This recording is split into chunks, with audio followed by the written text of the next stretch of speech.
ஒரு நாள் ஒருவர் தன்னுடைய மனைவியின் உயிரை காப்பாற்ற விலை உயர்ந்த ஊசி மருந்து ஒன்றை வாங்க மருந்து கடைக்கு சென்றார். அந்த மருந்தின் விலையோ 12,000 ரூபாய். அவரிடம் இருப்பதோ 9,000 ரூபாய். ஆனால் தன்னுடைய மனைவிக்கு கட்டாயம் அந்த மருந்தை செலுத்த வேண்டும். வேதனையோடு அவர் செய்வதறியாமல் வானத்தை நோக்கி அண்ணாந்து பார்த்து, சங்கீதம் 121:1-2 சொல்லப்பட்ட எனக்கு ஒத்தாசை வரும் பர்வதங்களுக்கு நேராக என் கண்களை ஏறெடுக்கிறேன்.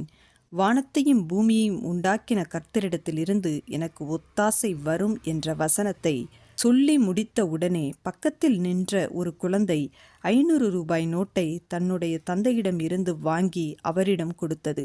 இதை பார்த்த மற்றவர்களும் அவருக்கு உதவி செய்து அந்த மருந்தை வாங்கி சென்றார்.